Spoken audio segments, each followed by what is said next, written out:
finally tonight, a film out today shows abolitionist Harriet Tubman in a new light.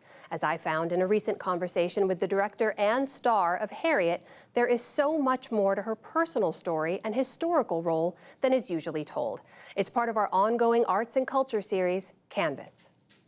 Born around 1820 to enslaved parents, Araminta Ross, known as Minty, braved a 100-mile journey north to freedom as a young woman in 1849. She began her new life with a new name, Harriet Tubman, then returned to the South dozens of times to free more than 300 enslaved people throughout her lifetime, including her own family, along the network of abolitionists and safe houses known as the Underground Railroad.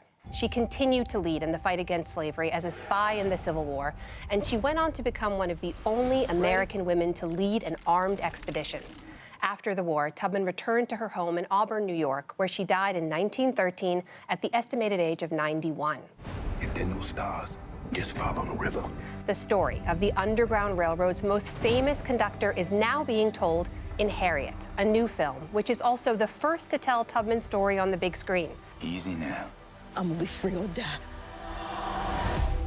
I'm joined now by the director, Kasi Lemmons, and the star, Cynthia Erivo. Welcome to you both. Hi. Thank you. Thank you for being here. Thank you so much. Kasi, let me start with you. There is enormous responsibility and pressure that comes with telling this story for the first time in this way. How did you approach this story? I was definitely intimidated at first, but I was also very excited for the opportunity. And I figured if I kept Harriet as my North Star, you know, just really focused on the research, really focused on the connection that I was making with her, then I would be okay. You know, it alleviated some of the nerves. There is very much a biographical element to this. There's a historical element to this. This is also very much an action film. There is a lot of activity. Yeah. You see not just what the work is, but how she did it. What did you do to do that, to prepare for a role like this and be connected? How do you do that?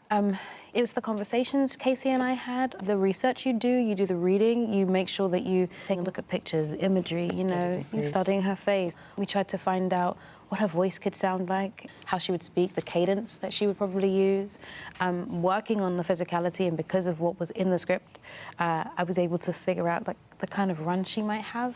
Things like, when does she trip? Is it an even run? Is it more feminine? And I wanted to make sure that people saw her femininity, so you have to throw that in as well. You do a lot to make sure you're connected, and those are the things that throw me. This is always the challenge with telling someone's story, though, years after they've passed. There are historical bones there. You need to flesh them out with detail and color and dialogue. And there are a lot of characters in there, for example, William Still, right, which we know played a central role in maintaining the records of the Underground Railroad. How do you decide where the line is between sticking close to historical fact and then taking some artistic liberties? You can stick very close to historical fact. Like, you might know that she and William met at a certain time, but you're going to have to fill in some of the dialogue. Would you like to pick a new name to mark your freedom? Most ex-slaves do. Any name you want.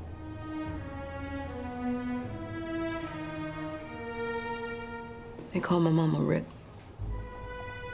but her name Harriet. I want my mama name and my husband.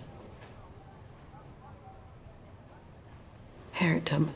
There's this element to it I noticed as I watched. It's very much told through a female gaze. A lot of stories about enslaved people we hear come from men. And in this role, you've got a strong female character. Even in the time when she delivers her most impassioned speech, it's from a female's perspective. It's about the rape of young girls. It's about children being separated from their mothers. Was that a deliberate choice?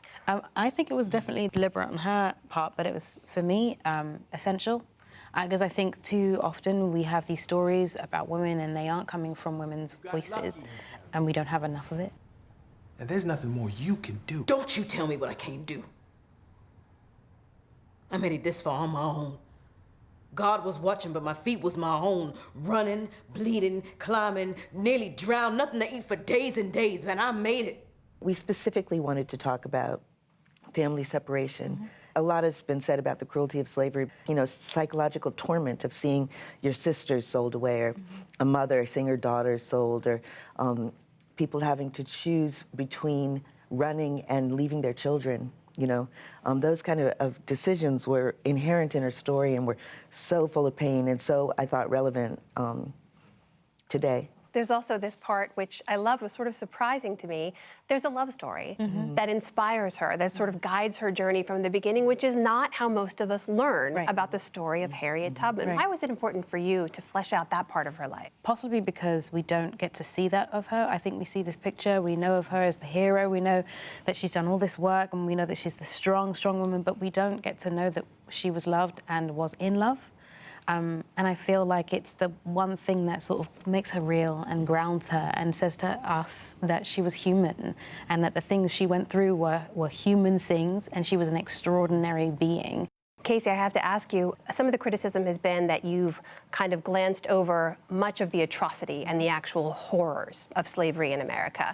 That, you know, people may see the scars that resulted from that horror and atrocity, but you don't show how it came about. That had to be a deliberate choice on your part. Tell me why. I mean, a lot has been done with the cruelty to enslaved people's bodies. I mean, it's been done very beautifully.